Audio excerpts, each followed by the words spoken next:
Lep pozdrav vsem skupaj, hvala za povabilo na to predstavitev, čestitke gospodu Dimitriju Ruplu za to knjigo, eno v vrsti mnogih, ki so nastale in ki večinoma opisujejo čas, ki ga je zelo potrebno opisovati.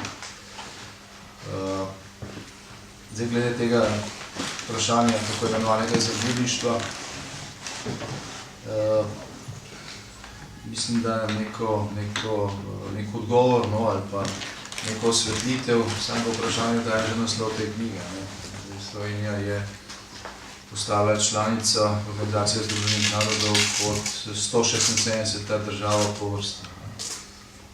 Potem, ko je izkoristila priložnost, ki se je ponudila po padcu Berlinskega zidu in ko je dokazala, da je, oziroma ko smo dokazali kot narod, da smo nekje na ravni zahtev, aktualnih zahtev zgodovine, verjetno prvič v znanju ali pa zapisani zgodovinski dobi. Pred nekaj dnevi ali tedni je tudi slovensko časopis objavilo neko vabilo, potem pa tudi zapise z neke proslave tam v Kočevju, kjer je pisalo na tem vabilu, da so se tam postavljali temelji slovenske državnosti pred 70 leti. Zdaj, če bi se temelji slovenske državnosti postavljali pred 70 leti, potem bila verjetno Slovenija ustanovna članica Organizacije združenih narodov, ne pa 176. članica. Toliko nekem grobem potvarjanju zgodovinskih dejstev, ki ima seveda svojo ideološko, politično podlago, pa tudi strah pred tem, da bi koga povprašali potem, kaj je bilo danes v te tako imenovane temelje slovenske državnosti.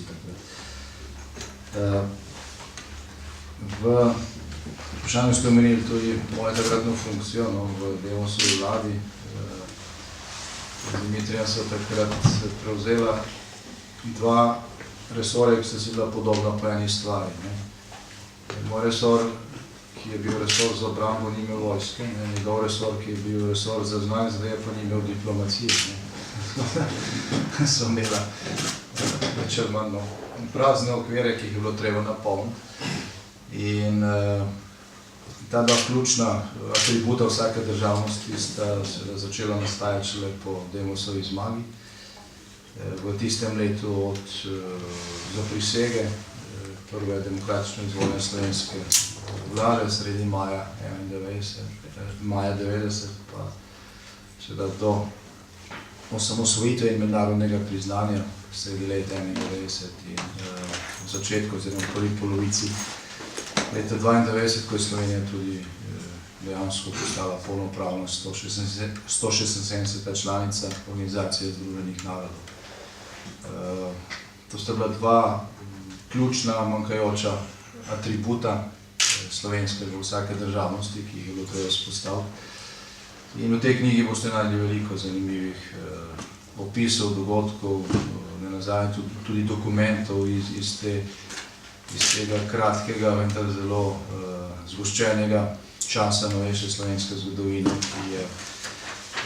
ki vsaj zaenkrat predstavlja ključen korak, ki smo ga Slovenci naredili kadarkoli doslej v zgodovini. Te koncepte je bilo v času druge svetovne vojne in tik po njej kar nekaj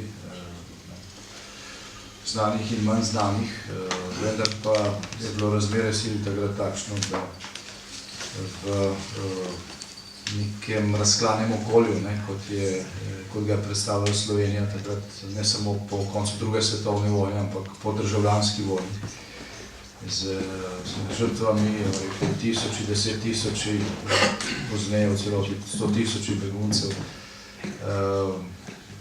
Skratka, tako razdaljen narod, zdesetkan z okupacijo in revolucijo, ni imel nobenih možnosti, da ta cilj doseže.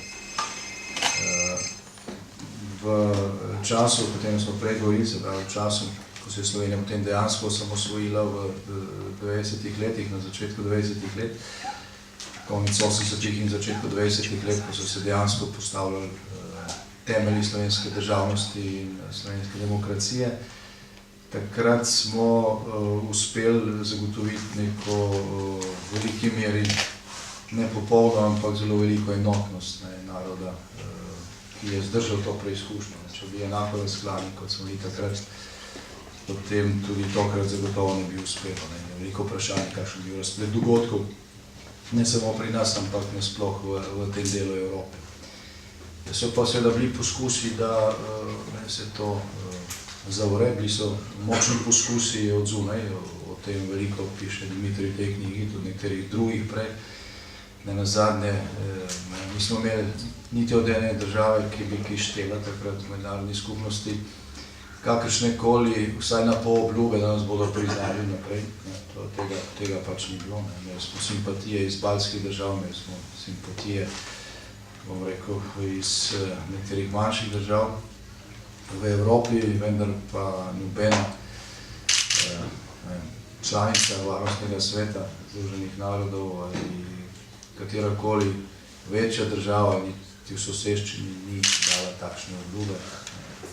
Edina velesila oziroma zmagovita velesila v hladni vojni. Združene države Amerike so poslale svojega zunanjega ministra nekaj dni pred napadom na Slovenijo v Beograd in kako bi to rekel, nikoli vas ne bomo priznali, z nekoliko malo mehkejšimi besedami. Se je dodal, da se mora Jugoslavija demokratizirati, če hoče ostati skupaj, kar smo si vedeli, da ni mogoče, ampak tiste besede so bile zelo grobe in takšna je bila takrat tudi politika večine držav. Tako da, kar se tiče osamosvojitve in mednarodnega priznanja, je to prišlo potem, ko smo to sami dosegli. Slovenija ničemu ni dolžna, nismo imeli nobenega bot razumeli, nikogar, ki bi tako kot je bilo kasneje, mogoče s kakšno drugo državo, recimo s Kosovom, pred 5 leti, ki bi zagovarjal ta pristop, ki bi nabiral neko znanje, zavezništvo in tako naprej. Tako da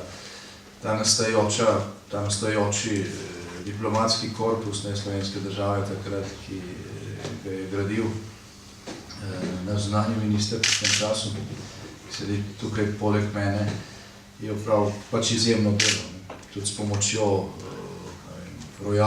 naših rojakov po svetu, ki so v veliki meri takrat, ko je šlo zares, posebej med napadom na Slovenijo, nadomestili to pomanjkanje te naše diplomatske mreže. Oni so bili tisti, ki so marsikje parirali grobi propagandi jugoslovanske diplomacije, ki je imela tukaj vse prednosti, ker je imela uraden dostop do mest, kjer se je dejansko odločalo.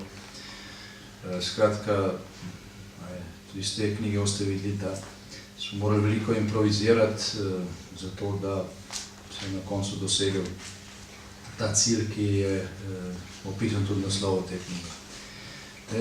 Notranji odpori so tudi deloma odpisani tukaj,